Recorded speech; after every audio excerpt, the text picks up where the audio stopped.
কিনা, সবসময় থাকে না কিনা, সেই আনন্দে ঠাকুর বলেছেন আমাদেরকে সবসময় আনন্দে থাকতে।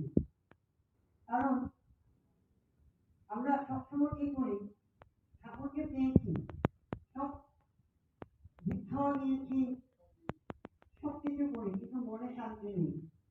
কারণ মনে শান্তি নেই, প্লাস আমাদের অনেক কিছু বাধা বিঘ্ন থেকে আমরা উঠতে হয়। তখন আমাদের একটাই জিনিস চিন্তা করতে হবে, আমাদের সে বাধা আসছে, কোনো কাজ করতে কোনো বাধা আসছে, যে কোনো কাজ করতে গেলে আমার বাধা আসে, কেন আসে? তখন আমাদের ভাবতে হবে হয়তো আমার নাম ধ্যানের কোনো প্রবলেম আছে, হয়তো না হয় আমার ইষ্টবিদ্যের মধ্যে কোনো গণ্ডগোল আছে। সেটা আমি উপলব্ধি করতে পারলাম যখন আমি আগে দীক্ষা নিয়েছিলাম, তখন সে ঠিকঠাকভাবে করতাম, কিন্তু এরকমভাবে করতাম না যে মাকে দেখে আজকে আমার মা সেই ঠাকুরের দীক্ষিত, আজকে আমার মা যদি সেই ঠাকুরের দীক্ষিতা না হতো, তাহলে আমি এই সৎসঙ্গের প্ল্যাটফর্মে দাঁড়িয়ে আজকে আপনাদের সামনে কথা বলতাম না, গান করতাম না, আর এই ফুলটাও বাজাতাম না। সেটা ঠাকুরদেরও পেয়েছি, কিন্তু সে মাঠ থেকে কিন্তু আমি শিখে এসেছি।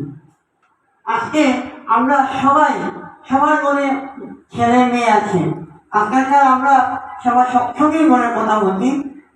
তো আমরা কি করি, বেসিক্যালি আমরা যদি কাউকে যদি বলি যে ভাই তুমি যাও না কেন, তখন সেই মাটা বলবে না না আমার ছেলে পড়াশোনা আছে, আমার ছেলে এইসবে নিয়ে কি করবে, অনেক কিছু কথা বলে। কিন্তু তা না, আজকে যদি ছেলে বড় হবে, ছেলে বড় হওয়ার পর যখন ছেলের বাইরে গিয়ে সে আড্ডা মারে, তখন তো আর সে মাকে বলে যাবে না যে মা আমি বাইরে আড্ডা মারছি, মা আমি বন্ধুদের সাথে ওইখানে যাচ্ছি। আজকে যদি সেই মা যদি এই ঠাকুরকে পেয়ে যখন আমরা দীক্ষা নিই, দীক্ষা নেওয়ার পর কি কি করতে হয়, সে মা যদি করে আসে, আর সেই মার ঘরে যে ছেলেটা থাকবে তাকে দেখে যদি শিখে, তাহলে চিন্তা করতে কিসের? কারণ আমি সেই সবসময় জগতে জড়িয়ে আছি। আমি যদি রাত্রে 12টা বা 1টার সময় আছে, আমার মা কোনোদিনও চিন্তা করবে না। আমার মা এটা বলবে যে আমার ছেলে খারাপ পথে নেই, আমার ছেলে ঠাকুরের সাথেই আছে, ঠাকুরের সাথে যুক্ত আছে।